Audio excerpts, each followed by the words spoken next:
I just can't understand what this infatuation was with $1 million. That everyone has this $1 million number. For some reason, they think that's key or a point where you need to say, hey, I'm happy now. We started our travel journey right after we got married. We went to honeymoon in Costa Rica. Spent about 10 days down there in Costa Rica. And when we were down there, we're like, wow, this is great. I said, we should retire here someday. Flash forward 15 years later, we then retired down in Costa Rica. At the first month or two, I was bored out of my mind. I said, what am I doing? I was making mango out of jam in Costa Rica, right? I was like, well, what am I doing? I'm making jam. And so when you see dividends and when you see a return on your investment, it's a good positive reinforcement. The biggest thing that I think holds a lot of people back from learning investing is their ego. Because when I was younger, I didn't think about my future. Now I guess I grew up. I think the American culture has got too wrapped around having wealth based upon possessions and also image in terms of having to be someone that you're not. And when you travel abroad and you meet other people from all different parts of the world, how little they live off of. And yet they are living their best life. So if you can't minimize your expenses and maximize your profits, then it's never going to be you're never going to get to that point where you can just have that dream of retirement. Investors, welcome back to another go-round of Masters of the Market. This week, I'm incredibly excited to have on with me Grif Kolberg, traveling the world currently. He retired early, and he's doing all of this on, guess what, a salary that never hit six figures, which is exactly why I wanted to bring him on, because the dream is there for all of us. But here to share more about his story is Grif himself. So Grif, first and foremost, welcome to Masters of the Market. I'm excited to have you on. I want to just throw the first question right over to you, ask you about your story and how you got to where you are today. Well, first of all, thank you very much, Ari, for having me on. I never thought I'd be coming onto this platform here and offering my, life story of how we got here to this point. But it's actually started back when I got married about 15, 16 years ago. And one of the things that was a key factor when we got married is basically having no debt. So we started a marriage with no debt, and we basically lived that way for the entire time that we were married. I think the biggest thing with managing our money and our finances basically is to establish ourselves, no debt. And the second part of that story was we basically lived a very minimal lifestyle. Kind of sounds silly. We had this first house we bought and got married. We bought this big 3-story house with over 3,800 square feet, 5 bedrooms, 3 bathrooms. And we're like, what the heck we got this house for? It's so big, right? And we only had the bedroom and our dining room had furniture, and we had no other furniture besides that in our house. And so we're like, this is kind of crazy. So we basically downsized to a smaller house. But the thing about it is that we also realized that we don't need a lot. And to be very, happy with our lives, we didn't need much stuff. So we try to keep our lifestyle very minimal. With the furniture we had, we typically only had one car. And so throughout the process of buying cars, we always only had one car. And then when car got old, then we turn around, sell it, and get another car. And so without having debt, then we also then had a minimal lifestyle. And then the third thing that kind of processed that process of retiring early was that we actually used one salary to live off of. So my wife and I basically, whether I'm working or she's working, we use the other person's salary to start investing and pay down debt. The strangest thing is that when we are, going through our lives without having debt, we realized that we also had money to then travel. And that's when we started our travel journey. We started our travel journey right after we got married. We went to honeymoon in Costa Rica. And we spent about 10 days down there in Costa Rica. When we were down there, we're like, wow, this is great. I said, we should retire here someday. This is really a wonderful place to live, right? Flash forward 15 years later, we then retired down in Costa Rica. So we moved to Costa Rica about 3 years ago. And then after that point, we were living in Costa Rica for about 8 months. And we realized, you know what? We'd like to travel the world and to see a little bit more of the world. So that kind of transpired from starting off our marriage debt-free, living a minimal lifestyle, and then also using partly basically one person's salary as the reinvestment platform, and the other person's salary as our living expenses and how we survive. Because when you don't have debt, then you pretty much survive pretty well with one person's salary. So that's kind of how we live that lifestyle of not only, not worrying about bills, not worrying about, if we're going to be able to afford to buy food, not worrying about things that we need to purchase for our everyday life. on top of that, having money than to be able to travel and basically have life experiences, because we valued more of life experiences versus that having stuff. And if that, I don't know if that makes sense or not, but yeah, it's not having stuff. So 100%. One of the most interesting aspects of your story, Grif, that caught my attention right from the get-go, and it's actually what we spoke about before, was just like the wealth of life is in traveling. So first of all, where are you calling from right now? So we are here in Tokyo. Okay. And how long are you in Tokyo and where to next? So we were in Osaka just a month prior, and then this past month. And then we just arrived here a few days ago, and we're going to stay here for a month in Tokyo. And then we're heading to Seoul, Korea. From Seoul, we'll be heading down to Jeju, which is an island in Korea. And we'll be spending about 45 days there. And then after that, we are going either to Thailand for 30 days or heading down to Bali for 30 days. We haven't decided exactly where we're going to go yet at that point. So that honeymoon is certainly still going as we speak. It is. And that's honeymooners who got away. Yeah, I think that's one thing I'm really happy that, when I got married, my spouse loved to travel as well. And I've always had the travel bug ever since I went to college. I traveled when I was in college. I had an international business major. So one of my requirements was to study abroad for a year to get that major. And so I studied abroad in Korea for a year. And they had a 3-month vacation time period for the winter and spring semester. So I went backpacking through Asia for 30 days when I was in college. Well, that got me the travel bug. So after that, I've always enjoyed traveling and seeing the world. So like I said before, got lucky to marry a wonderful woman that loves to travel.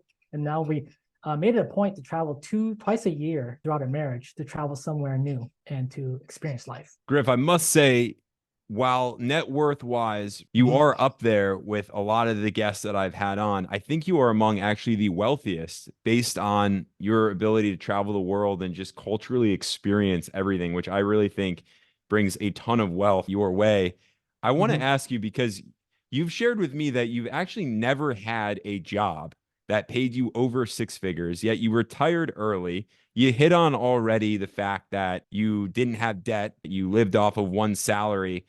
But I want to know a little bit more about now your investments and your portfolio and how you amassed your wealth. So where you're at right now, let's go. Question number 1, net worth. Where are you sitting? And then let's go with your portfolio value. Okay, so our net worth value, I want to say it's anywhere from 750 to 900,000. And portfolio wise, we have, of course, our 401ks. We also have our IRAs.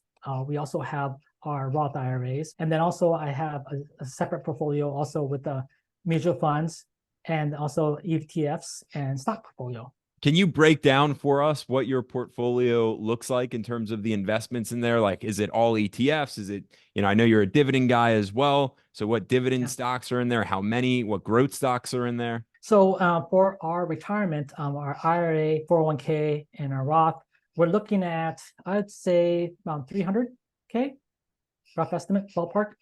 And then for our ETFs and our stock portfolio, we're looking at around almost 300K as well, around 280 something, I think it is. We have, in terms of the ETFs and the stock separated, I have about 40% in our stock portfolio and then about 60% in our ETF portfolio. Wow. Okay. And how much on average per month is coming in with dividends? And are you using those dividends to live off as you travel? Well, the funny story is, also, I'm sorry, I forgot to mention, we also have a rental property. So we have a rental property valued around 250K at home, well, then it's paid for. So we basically always have said live debt free, right? So we always have a property that we also rent out, and we make money off of that as well as a part of our net worth as well as income. So we have passive income coming in as well with our rental property. But our dividends, no, we don't have to live off our dividends because our rental income is providing enough. And I set up our retirement with the dividends to actually, I saw your channel and I was talking about JEPI. A lot of people talk about JEPI and JEPQ. And I actually set up JEPI as a way to give us a kind of supplemental income monthly with dividends. But what I realized when I have now YouTube as a part of an additional income, there's a pretty much, I think there may be a time where I don't need JEPI at all. And that's why I'm leaning towards the YouTube versus that JEPI. And then I'll probably end up turning on selling JEPI and buying more of a growth ETF versus that of a monthly dividend ETF. Dividends, I'm getting about little over 10,000 a year annual dividends. Okay. So it really sounds like you set yourself up quite well. And I just, again, want to go back for the record here. Yeah. What were you doing career-wise, in your professional career? What was your wife doing? Like, give us the setup because, again, there's so many, at least from what I've seen, like video to video, masters of the market, chat to chat. I always get Right. all these comments that are like, you can't retire early on that. It can't be done. You need more money. Or, oh, classic, this guy retired early because he was making over six figures. But now I have you on the show sharing with us Right. that no, you don't need to make over six figures in order to do what you're doing. So Right. what was it that you were doing and that you're doing now to bring in income? A lot of people, when I tell them, because when they hear I'm retired and they look at me like, how old are you? Oh, by the way, I'm 50 years old. But when I retired at like 48 or 47. And they asked me that, oh, you retired already. I said, what do you do for a profession that you retired? My answer is, I was a wedding and portrait photographer for 10 years. For 10 And then like years. 10 years, this past 10 years, prior to that, I did something else, but it was more or less, they're kind of surprised that a wedding photographer or a portrait photographer will retire early. So that's pretty much the career that kind of shocks them in terms of how can you do that when you have a profession that barely makes enough to live off of? Because as a wedding photographer, you don't make that much. You make enough to survive, but at the same Sure. time, it's not like you're making six figures. Just put it that way.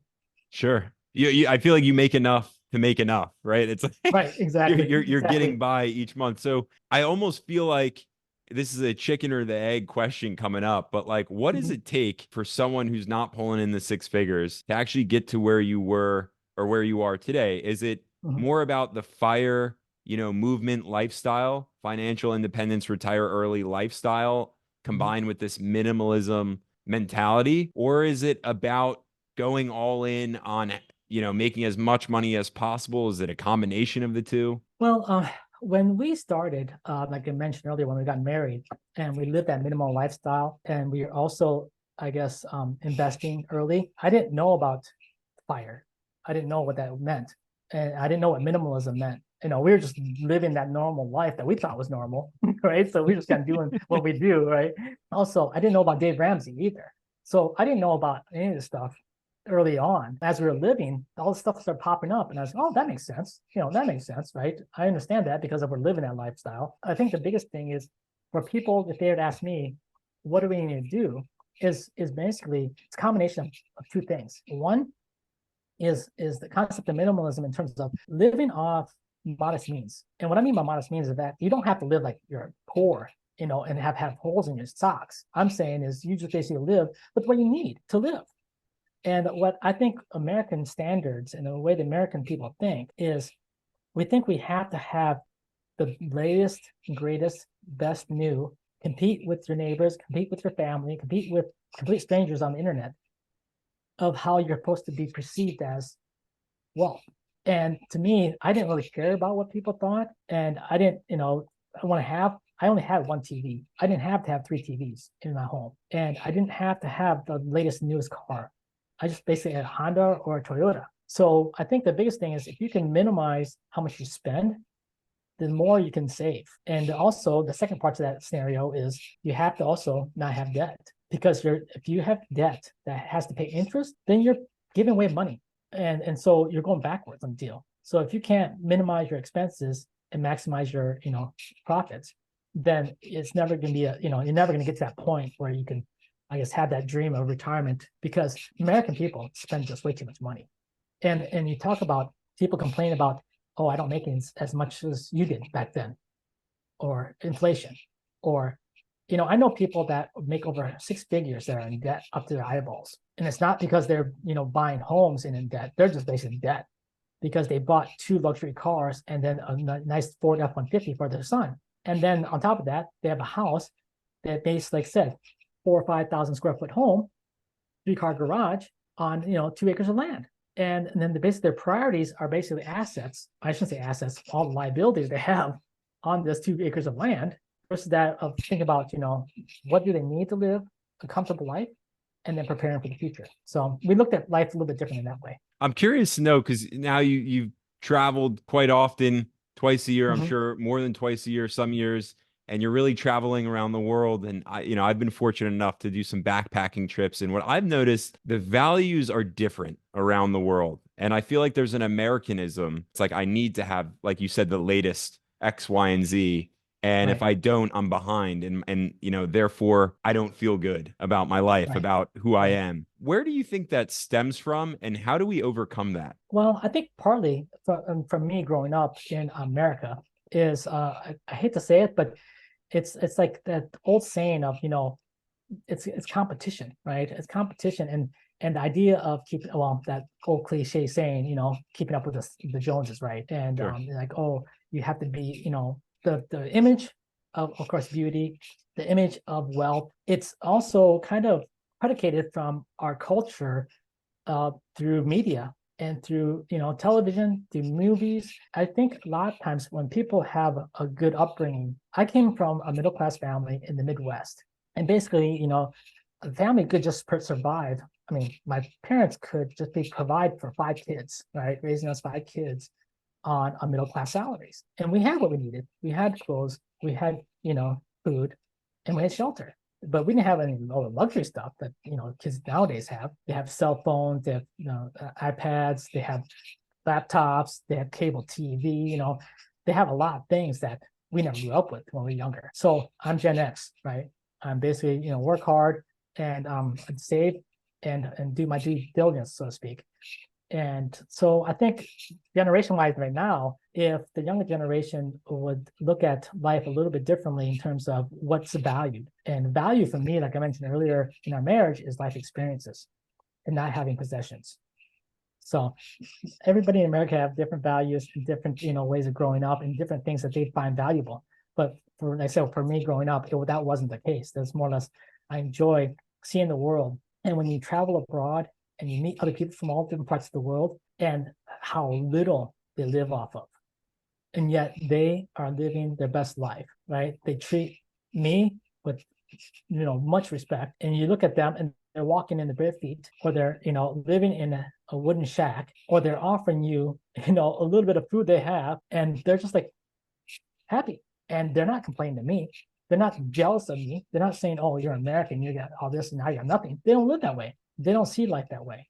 They look at family values, their community, and having food, having shelter, and having a good life. So I think the American culture over time, it's been progressing, of course, over the years, has gotten too wrapped around having wealth based upon possessions and also image in terms of having to be someone that you're not. And if you basically kind of shed that, like this layer of that persona and become a little bit more humble, I think you realize that you could have a really happy life without having so much. I love that because, even when I want to say like pedal to the metal, career oriented, climbing the corporate ladder, was making over 6 figures. I have to be honest and sharing, I was at my happiest actually when I was in the midst of, going from one job to the next, trying to find the next one. And on Mhm. those solo backpacking trips, it plugged me into the world. It made me realize, what am I really chasing? What am I really after? What makes me wealthy? A lot of my values actually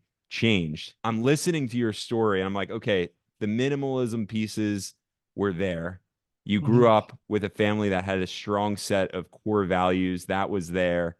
Yeah. Where did the investing piece come in for you?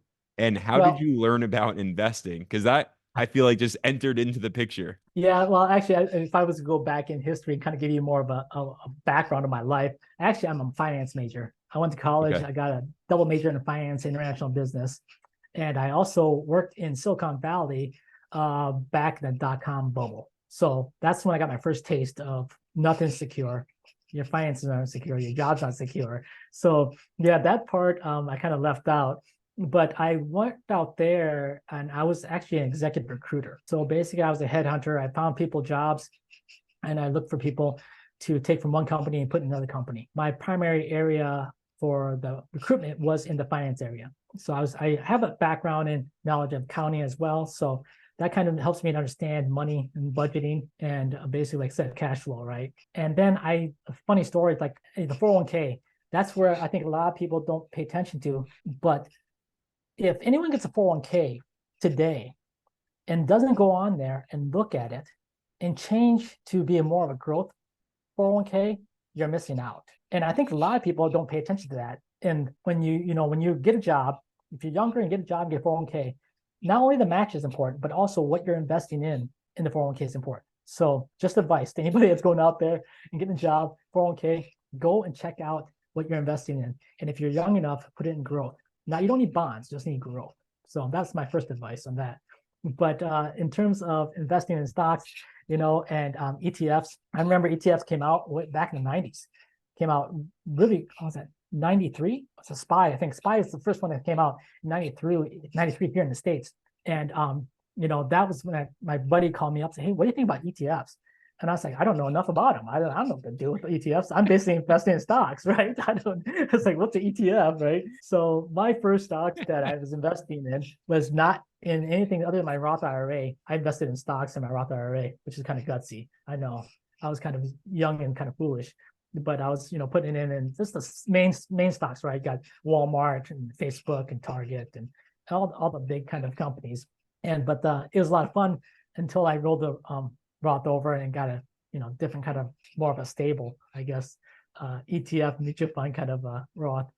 But I didn't know about ETFs for the longest time. But I think my investment journey really happened after I got married, because when I was younger, I didn't think about my future and about retirement. But when I got married, that's when it kind of like, now I guess I grew up a little bit. And started thinking about our future and where we're going in terms of our retirement. And so, that's where it came from. And I've always had a passion for business. I remember having a conversation with my high school business teacher. He basically taught record keeping. We had the old school, right, with a piece of paper and calculator. And he mentioned to me, he's like, I don't think we were having a conversation about Social Security. And I was like, I don't think there's gonna be Social Security when I retire. And he said, why is that? Because I said, the money's gonna run out. That's what I was thinking, because baby boomers, right? I'm thinking, and that's when I was in high school, I was thinking, the money's going to run out. And so, of course, now looking back, I'm thinking, oh my gosh, I should have done something a lot earlier, because I waited until my 30s till I really kind of started investing more heavily in. But at the same time, for your viewers, I was in my early 30s, and after I got married, that I did more of the heavy lifting in terms of investing. I looked at real estate. When I bought a house and I sold the house, and then we moved into a foreclosed home, and during the housing bubble. So I went through the dot-com bubble. I went through and survived the housing bubble.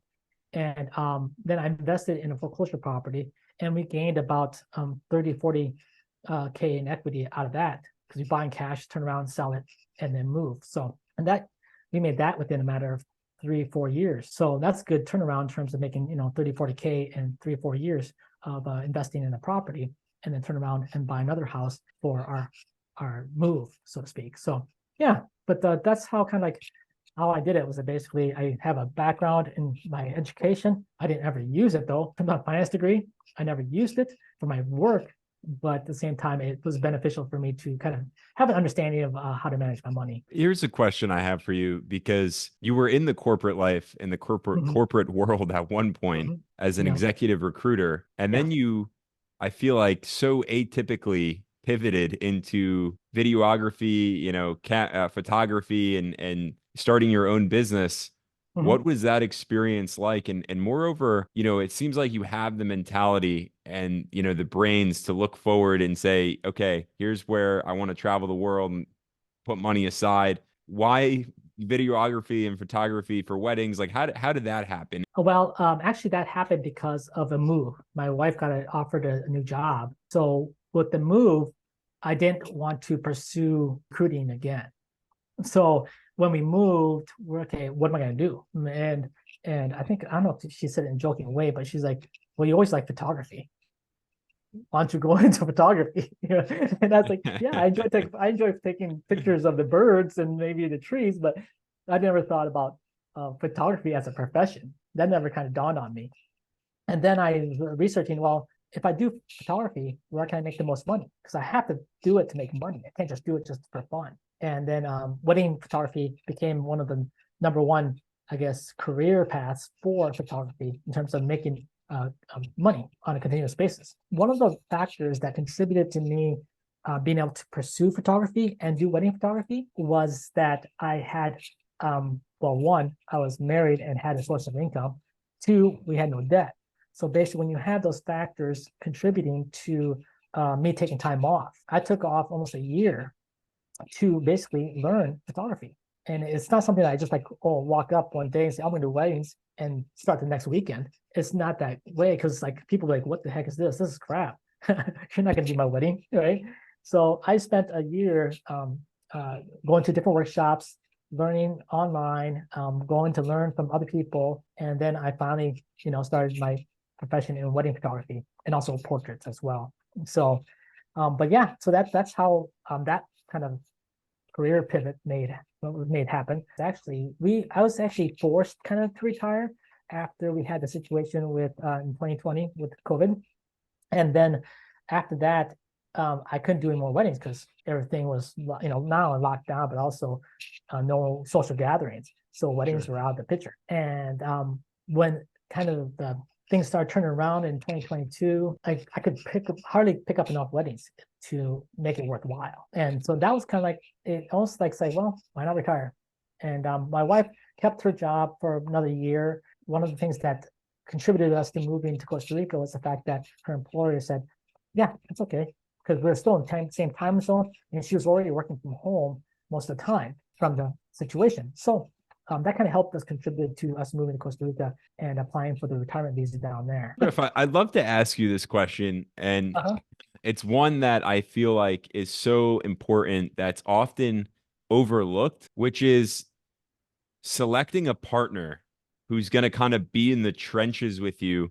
Because even as you shared your story, right, from day one, it was like we were both minimalist, both wanted to travel the world. And then you just mentioned now it's like, okay, so you kind of wanted to go in a different direction. As she mentioned photography, you said, yeah, let's do it. You go in this alternative direction and you took a year off, but yet from what I understand, like the whole plan or name of the game was only living off of one salary anyways, which in and of itself takes a very strong partnership, I feel. I want to ask you about the importance on this journey, this financial freedom journey of actually selecting perhaps people in your circle. More importantly, I feel like for all of us, selecting the right partner. Well, the funny thing is, you're going to kind of have a laugh at this one. Selecting the right partner, I met my wife online. So basically, it was my first online experience. And this was early on in the kind of like the online dating scene, so to speak. The .com bubble. Yeah, well, yeah. It's called the Yahoo Personals. If you ever heard that? I haven't heard of Yahoo Personals. That's the first time. That's how long ago it was. But yeah, so some of your viewers my age might be able to hear that. I thought you were going to say like eHarmony or something of that sort. No, it was before that even. That's how far back it is. But yeah, so no, we met online, and the biggest thing that contributed to our us meeting and having a relationship, we were both in the mindset of, I guess, finding someone that we wanted to be with, basically ready for commitment. We didn't get on the platform to date around. We both got on the platform for the purpose of finding our forever, our soulmates, or our person that we want to spend the rest of our life with, kind of thing. So, so that was a relatively quick relationship before we got married. And after that, it's more or less, we, as we're dating and are throughout a marriage, we kind of had the same, I don't say personality, but we had the same mindset. And it kind of takes me back to what you mentioned about how I took time off from doing nothing to become a wedding photographer.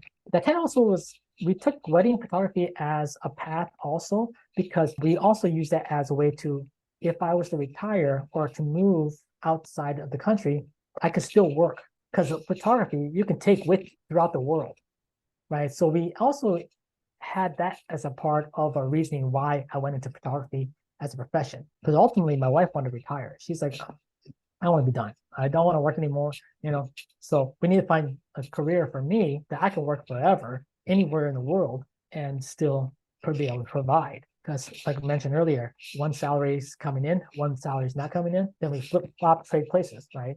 And that's what that was the kind of plan when we got into wedding photography. But in terms of our relationship, she's also very helpful for me in my wedding profession as well, right? She'd help me with my weddings on the weekends. I also have a full-time job. And right now I'm doing YouTube she's also, I called her my producer, basically, because she does like some research to figure out where to go eat and what kind of foods to eat, and helps me to do that too. So since we have such similar interests and similar tastes in doing things, as well as, and also looking at our finances, she does all the Excel spreadsheets. Now I'm the business major. I'm the one that does Excel spreadsheets, but now she does all Excel spreadsheets. I don't touch them, right? She manages all our budget, all the money, and then she trusts me to manage all of our retirement in terms of our Roth IRAs, 401ks, and our stocks and our dividends. So I can say, okay, look, hon, this is how much we made this year, or this is how much unrealized gains we made this year. So she can see the growth of our investment portfolio. Yeah, that sounds like I know I can't explain to you exactly or tell you how you can find someone like this.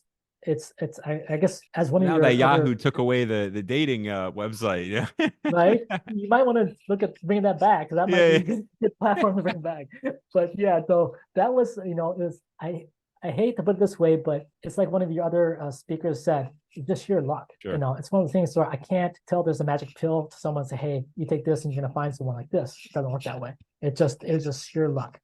And I'm very blessed. What's interesting though, as I'm sitting here listening to you now, and I hear the level of intentionality that you have in terms of like your mindset, and she has it as well. And I feel like when you're intentional, life becomes very intentional, and that almost wraps back to some of the initial, talking points that we had, where it's like we're living in a world today with instant gratification, and that's not so intentional. Values are intentional. And so this is becoming almost a very interesting, conversation of like, when you get your priorities right, when you have a core set of values and you're living intentionally, taking some of the leaps of faith, if you will, that you're taking is really not so risky, because the intent is there from the get-go.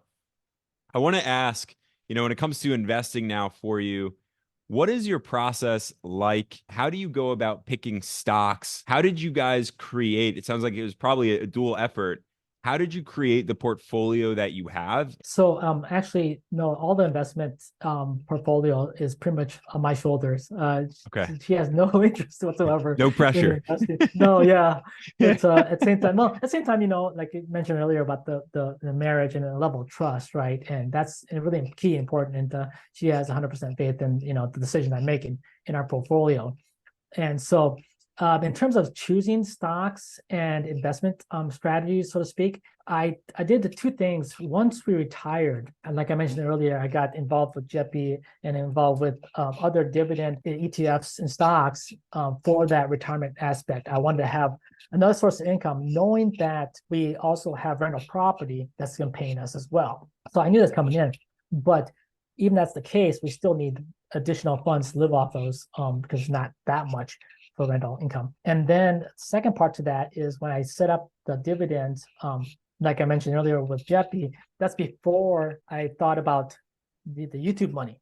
And now I have to re-strategize what I'm going to invest in, because back then once the YouTube money picks up, then I can then get rid of JEPI and move it towards more of a growth versus that of just the monthly dividends. But I also have another strategy, might be life circumstances and where I am in my life. I think many of your speakers or people you've interviewed mentioned when you're younger, you're more on the growth side. You're going heavy in stock investing, and take a little bit of gamble and risk because you got the opportunity. Now I have to be a little bit more conservative. I'm just like you guys.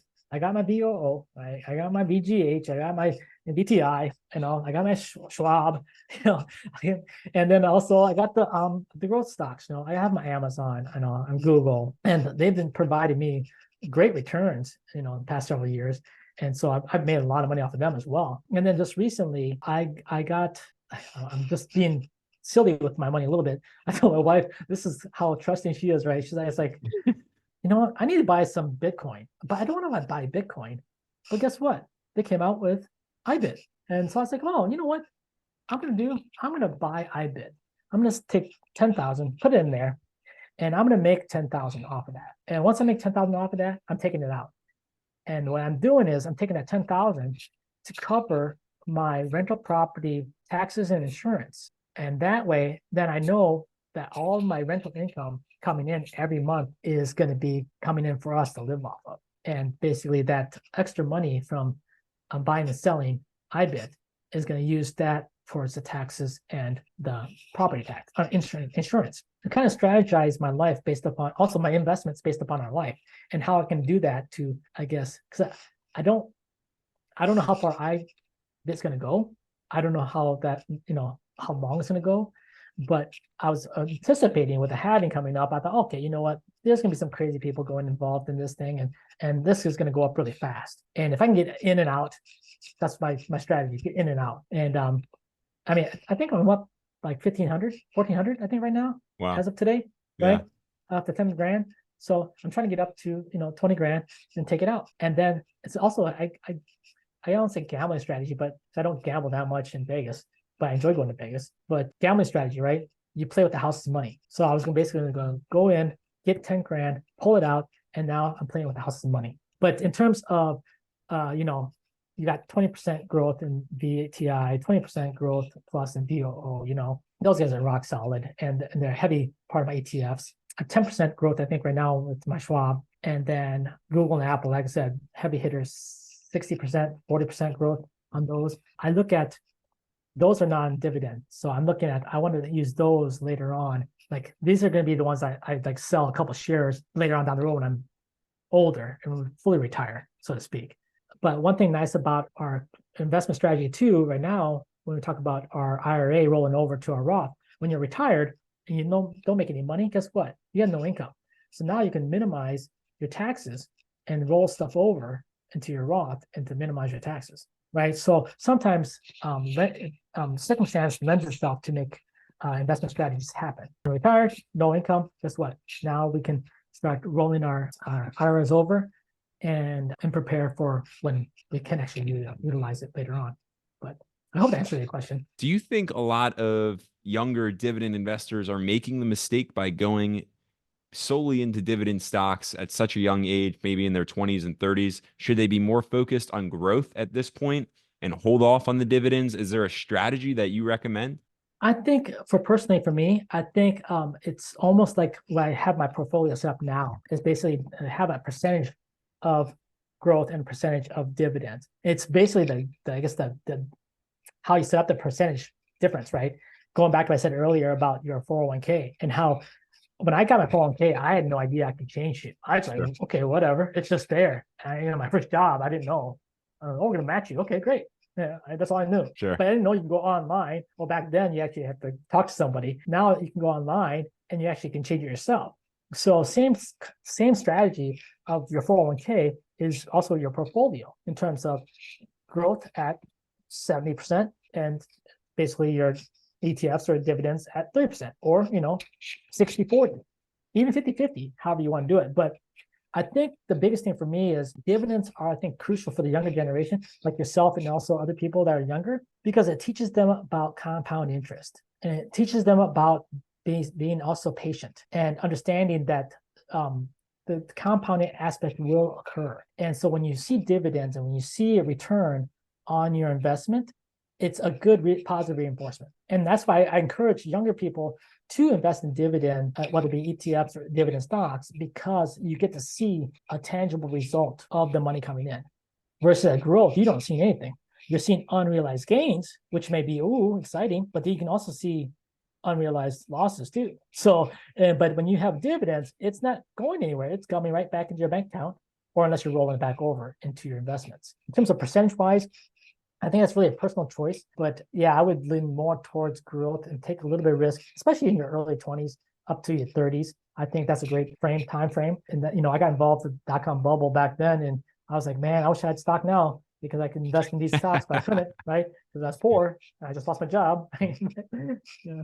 Grif, what makes a quality company? I'm curious to get your take on that. So let's say you're looking, maybe it's on Seeking Alpha or Tip Ranks or investing.com and you're seeing all the tickers. And how do you know what stock is a quality company to actually invest into? I think it kind of goes back to what Warren Buffett says, and basically the value of the company. And if you can analyze the value of the company, analyze the management structure and how it's, basically established, who the character, I guess not character, but the person that's basically leading the team, so to speak, right? It's like, football, basketball, whatever sport, and you look at who's the coach, and is coach leading the basically the team in the right direction to get the end result, which is to win. I basically look at market trends. And a couple of things about market trends I look at is, how basically the country is doing. We're looking at, whether it be gas and basically the political issues of gas and climate change, whether it be, solar, wind, whether it be the medical, whether it be the pharmaceutical, and then, certain situation that happened, whether it be, international relations with, the world, and whether it be with over in Russia, whether it be with Saudi Arabia, whether it be down in Latin America, a lot of things basically you look at. And I think for me to tell a younger person, it's almost like, I hate to put it this way, but it's almost like you have to learn to read the room in terms of as you get older and understand what things happen and how it can affect other things in the room, to then be able to make a more or less educated, I guess, choice, as well as educated perception of what's going on. A lot of times, like I mentioned earlier, stock portfolio, give you one example. I had Tesla, and I'm saying I had Tesla, and I was up over $220, I think, dollars a share. And then I was like, all this stuff is going on with Elon Musk after he bought Twitter, and all this stuff is going just crazy. And I was like, you know what? My risk tolerance is this much. And I was like, I don't want to do it anymore. I'm done, right? And I sold it. And I'm still up, and I sold it. And then what happened a month later? It just, boom, started crashing, right? Not to say it won't go back up again, because like I said, it's unrealized. But for me, it's realized. I took the money out, and I made a little bit of money off that stock investment. But I was reading the environment, and I didn't like the environment. I personally had a negative impression on the environment. Also, sure. China just came out with a new EV, and they're going to be going strong here. So competition's kind of coming in there. Not to say it's going to beat Tesla, but yet if people can't afford Tesla and they can afford a cheaper knockoff of Tesla, guess what? It doesn't matter if Tesla's better or not. It's where they can afford. But yeah, I still hold Google. I still hold Amazon. I think those are two powerhouses that are going to probably be around for a long time. And they adapt to their environment. They adapt to whether it be AI. Even though Google had a mishap with AI, they're still going to rebound and come back. And if Amazon gets involved in AI, technology-wise, I'd say Google and Amazon are basically, I won't say my sure things, but I'll be keeping those for a long time. Do you think a lot of investors these days are having more issues with the ability to read the economic environment or read the room, so to speak? Or yeah, I think I think unfortunately that might be the culture of our current generation. The younger generation from 20 to 30 right now is that it unfortunately just kind of was embedded into the culture. And it's not their fault or anybody's fault in that age group. It's more or less, it's just basically evolved. It's the thing that if they can avoid falling into that pit of being so involved in having instant gratification, and can understand, like I mentioned earlier with the dividends, understand how you can compound that over time and how much you can have over time, I think then it would be better for them to invest more wisely. Right now with like your generation, it's like you're doing the right thing because now you're teaching something to your generation that's going to benefit them without them even knowing it. And that's just basically how to invest more for the long term versus that of instant gratification. Say, you know what, I just bought Tesla at this price and I sold it for this price, or I'm going to trade options and I'll make this much and oh no, I lost this much. And unfortunately, like I said, with social media, you love social media, but at the same time you can hate it because you got, I've seen younger people on there showing if you have this high point, this low point, and then you sell here. I was like, oh, you got to read this line here, this one line, this way. I was like, come on, I don't fall for that. It's like being silly, right? And then they don't make money off the investments. They make money off of you falling for buying their program that is not really a program. It basically just, everyone knows it, but they're showing it in a different way that makes it more, I guess, attractive. Those videos that are coming out that are doing these get rich off of trading options, and that kind of drives me nuts. It makes me feel bad for people that really truly want to invest wisely in these videos. So hopefully people will find more of your channel and say, hey, you know what, make it more long-term thinking, as well as you're getting people to come on here to your platform to give them, I guess, more about older advice in terms. I hate to say older advice because that's sounds like when I was younger and my dad saying that. This is my older advice, but now I'm the dad kind of age. So being able to provide kind of more of a, I don't want to say wiser either, because just because we're older doesn't mean we're wiser. especially when it comes to finances. Because I tell you what, there's a lot of people around my age that haven't figured it out. And that's why they go to your platform. So they can hear people and say, hey, you know what? I never thought of it that way. Sure. I never thought about doing that or looking at life that way. No, it's funny because even with Masters of the Market, right, this very series, it's all about ensuring that hopefully viewers out there learn of your story and other stories, to learn that there's, first of all, a multitude of ways to accomplish wealth. Wealth is defined by whoever it is that's, the guest on the show. But more importantly, it's like there's a lot of mistakes that I personally feel are being made. And whether it's my generations before, and that's all you have to do sometimes is look to those who are where you want to be, right? And sometimes you find that Warren Buffett, yes, he's a sage of an investor. You really didn't do anything that crazy. Can I ask you, Grif, what do you think is actually the most common mistakes that investors are making today? I think the biggest mistake, if I was to give any advice to someone that's looking at investing, is not doing your homework. And what I mean by not doing your homework, it doesn't mean like you have to read 30 books about certain things of investing. What I'm saying is homework on terms of your overall preparedness to invest, right? Some people are investing and they don't have, I guess, a good financial background to invest. You got people that are basically, using, I guess, debt to invest. That doesn't make sense to me. To me, that doesn't make sense, right? And there's a big trend going on right now. I think using debt to buy more debt, So when I say do your homework in terms of look internal to yourself. Say, okay, where I am financially, am I able to invest? And is it a good time for me to invest? Get that framework established first of where your risk tolerance is. If you don't know where your risk tolerance is, you're not gonna be able to invest because you're gonna be always looking at the your cell phone like, oh my gosh, I gotta sell. Something's happening. You don't, you got to have a good risk tolerance to invest, in my opinion. That's one thing about understanding finance early on is I've always had a good risk tolerance. That's why I can go to Las Vegas and I can walk in with $300, and whether I win or lose, I'm either walking out with $300 or I'm walking out with nothing. But at the same time, I know I'm, not going to be like, oh, I lost the house because I'm not going to spend any more over $300. So, if you can learn at what level you are in terms of investment wise, that's going to help you to invest into whether it be stocks, ETFs, or mutual funds. I also look at going into just budgeting money, right? You're investing in a stock, right? You don't have an expense ratio, but yet what ETF are you doing? And how much are you paying for that, right? Because it's not free. Someone is managing that ETF. So you have to pay, right? And I think a lot of newer investors don't pay attention to what they're paying. If you're buying an ETF here, but yet you're paying, over 1%, well, how much are you losing in that investment versus over here? Dividend yield, yeah. Guess what? You're paying more here. So, but yeah, I think the biggest thing is if you have a good, solid financial background in yourself, knowing your financial, assets and your financial assets, liabilities, what your cash flow is, and then you understand, what, I have extra money lying around. I have a security blanket of emergency funds. Yeah, let's invest. And then finally, you talk about, okay, where do I go to look to invest? And I know it's going to sound cliche, but when I grew up, there was a saying, don't recreate the wheel. Learn from those that have succeeded. So if you learn to invest, find a trusted person that you can trust, whether it be, online, like your channel.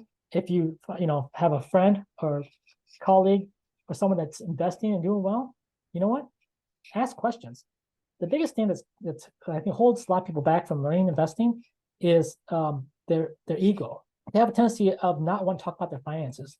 They have a tendency of not want to talk about not knowing how to manage money or not knowing how to invest. And they have a friend or peer or family member that's knows that kind of stuff. And it doesn't hurt to ask questions, but a lot of times people don't ask questions because of their ego. It holds them back. So check your ego at the door, so to speak, right? I feel like you bring so much wealth to the channel for two reasons. One is that retiring early and not making the six-figure salary can be done. But moreover, It's what you are doing now in your retirement that I find incredibly wealthy. When do you know if it is enough to actually retire? And is it safe to actually take the leap of faith to quote unquote retire early and start to travel the world, say, if you're not at that $1 million mark? That's a great question. And I'm glad you asked me that question because I was hoping to talk about that. I just can't understand what this infatuation was with $1 million. That everyone has this $1 million number. And for some reason they think that's I guess the I guess key or a point where you need to say, hey, I'm happy now and I'm retired. And I was like, and then now I'm hearing on the internet, now it's 2 million. You have to keep bumping it up for some reason. I'm saying, what's going on? Where are these numbers coming from? Right? I was like, where are these people coming up with $1 million? And then I realized the answer for me is if you can live a certain lifestyle on a certain amount of money, then you can live the lifestyle forever at that amount of money. And when going back to just, it carries back all the way down to the time that we got married. When you live a minimal lifestyle and you spend a little bit of money and you live that way for many, many years, then you have a lot of extra money that you can invest. We haven't changed our lifestyle in terms of how we live. So even when we travel and move to different countries, we have a certain budget that we live off of. And we're happy living that way. That's how I know, based upon how much we spend, then when can I retire? So when you ask me, well, when's the right dollar amount to retire? Don't look at the 4% rule. I mean, don't look at FIRE and the 4% rule to me. Because that's an arbitrary number. You're making it up.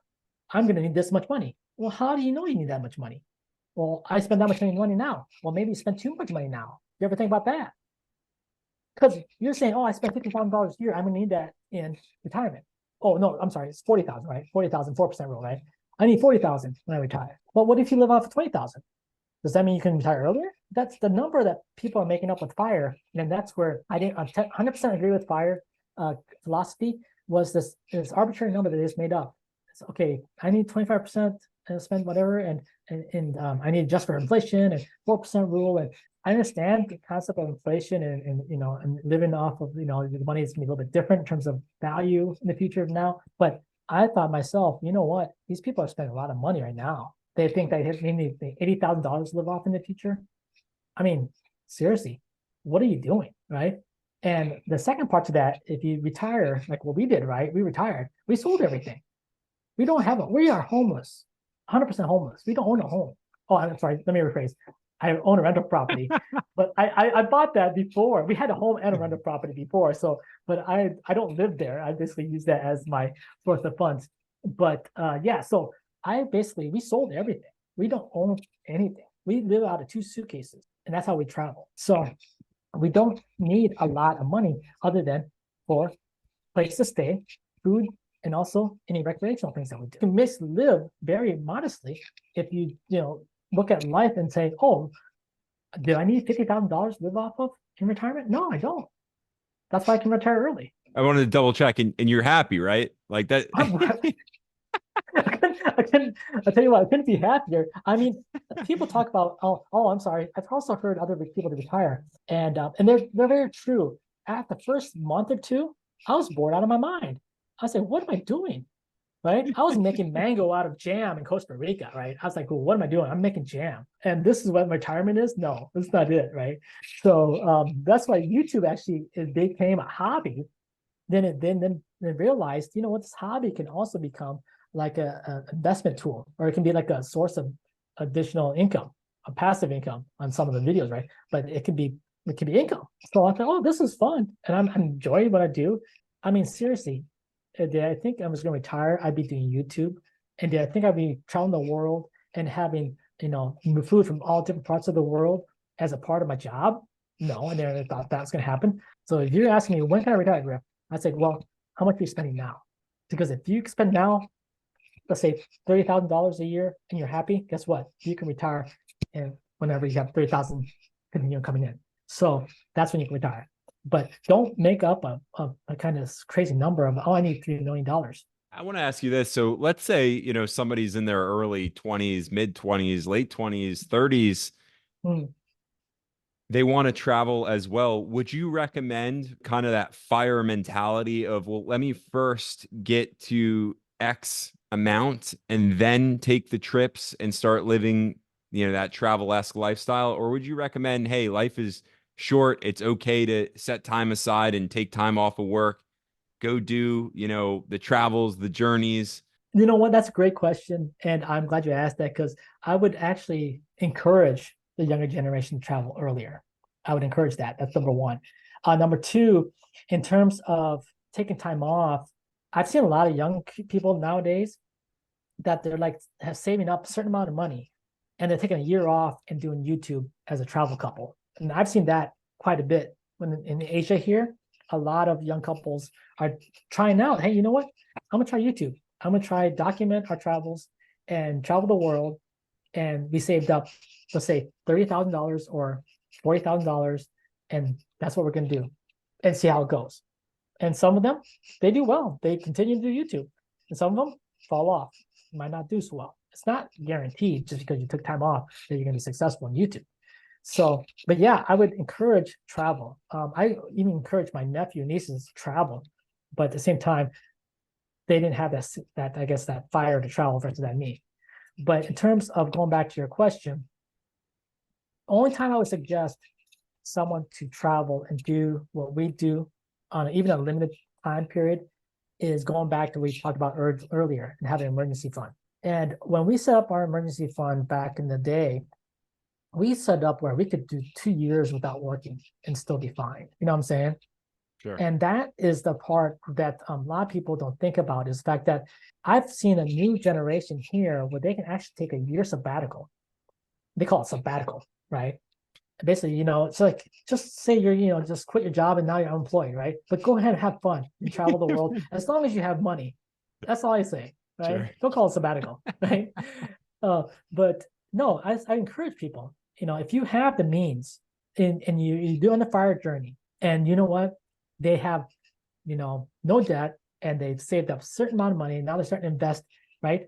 I would say, you know what, absolutely get that, because you need, I think, a sense of purpose of what you're going for and you're striving for. And if you want to travel as a part of your retirement and you want to travel as a part of your life, travel. Don't, because like I mentioned earlier in our marriage, we made it a point to travel twice a year somewhere, whether it be for a week, whether it be for 2 weeks, we travel somewhere. And we travel all over the world, places that people like would only go in their lifetime once, maybe. And all my friends and family are like, how can you travel so much? And I said, I don't have 3 cars like you do. That's how. Simple as that. Like, I had a friend of mine, so talk about traveling, right? And they go, oh, we want to go to Aruba. I said, have you been there? I said, yeah, we've been to Aruba, right? Oh, we want to go to the Bahamas. Oh, have you been there? Yeah, we've been to the Bahamas. Oh, we want to go to Spain. Yeah, we've been there too, right? So it's like, people like, what the hell, where haven't you been? Because they want to go all these places, right? But it's like, we made it a point in our life. And the funny thing is, if you ask anyone, any of your people in your YouTube world, what do you want to do when you travel? I mean, what do you want to do when you retire? And I bet a high percentage of them will say travel and see the world. That's going to be one of the number one answers that you're going to get in the survey. What do you want to do when you retire? I said, why do you have to wait till you retire to do that? That is, to me, is so silly. So if I encourage anyone to travel now, I would just say one thing: get out of debt. Debt is the killer. Before I ask you the last question, it's one of my favorites. I wanted to ask you this. It's a bit of a follow-up. So obviously you said don't have debt. That's like the number one thing. Now, I know that you also said when you got married, you didn't have debt. Your partner didn't have debt either. And so you guys were a great dynamic duo from the get-go. Looking back, though, on your personal journey, Grif, what's one thing that you would have actually have changed that would have set you up for better success to where you are now? If I had one thing I would have probably done differently, I wish I would have had more savings to invest. And that's probably the biggest thing, because, and I'm going to tell a story that's kind of like going way back when I was in college. And this is when Dell computers first came out. I don't know if you ever heard Dell computers. Of course. So Dell computers came out way back in the 90s. I had opportunity. I knew this company was going to be the company to invest in. If any company I wanted to invest in, this was the company. This is the Apple of people that were investing in Apple when Apple first came out. To me, that was the Apple right there. I was like, but I'm in college. I have student loans. I have working 2 jobs. I don't have, extra money sitting around. Then of course I'm calling my parents. I'm calling my dad. I said, Dad, the stock, and then he's like, okay, young college kid doesn't know too much about whatever. Right? I talked to my brother-in-law. I talked to my friends. I was talking to everybody that listened to me. I was like, this stock you have to, consider buying, kind of thing. But yeah, even when I worked in the Silicon Valley during the dot-com bubble, bubble and bust, I wish I would have had more money to invest. And the hardest part for me was until you can get out of debt, then you don't have extra money. Because I think for me personally, my personal opinion, anybody investing that has debt but then investing, that you're going backwards on the deal, so to speak. Also, being in a situation where you don't have to, because even though you invest in stocks, they can, like I said, go backwards on the deal as well. So you took this debt to invest in this, and then you expect this to go up, but this goes down, then you're basically lost twice. I always tell people, if you're investing, invest without debt. And I know, like I said, a lot of people, some of your viewers are like, oh, Grif, you don't understand. And I was like, yeah, I don't understand, because my lifestyle was being able to live a life without having to worry, have that burden of debt, that freedom. It really is. It just makes your life, and the happier you are, the less stressed you are, the more, I guess, the more clarity you have also the decisions you make. Because sometimes when people are in a situation where they're in debt, they also make some irrational or maybe some tough decisions that they wouldn't normally make because of the circumstance of being in debt. Phenomenal answer. Just before I ask you the last question here, I do want to let everybody know that Grif has an incredible YouTube channel that if you're looking to understand what exactly he's doing these days in his early retirement and his travels, his YouTube channel is all about his travels. Now, I've been hooked on it. It's really a foodie's channel, a foodie's dream travel channel. So go check that out. Definitely, I'm sure you can shoot Grif an email as well if you have questions of curiosity for him. But Grif, the last question I have for you, it is one of my favorite questions to ask each investor who comes on. And I almost have a feeling I know what you're going to lean towards in this answer.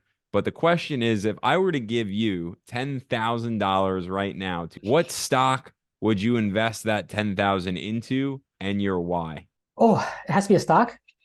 One stock. If you want to go ETF, you could do ETF too. I want to see how you'd play it. No, I would play it the same way that I played my IBIT Bitcoin ETF. And like I mentioned earlier, one thing about when you have an opportunity to have the potential of a quick upside and you're not worried about the downside, then that's probably the path I would go. But I would also have a cap, a limit of, okay, I'm happy with this, I made this, and now I'll get out. So that's what I would probably do. Basically utilize, if you're financially secure, and such as I am, it's pretty much, I hate to say gambling, but you're pretty much gambling with this. Hey, you know what?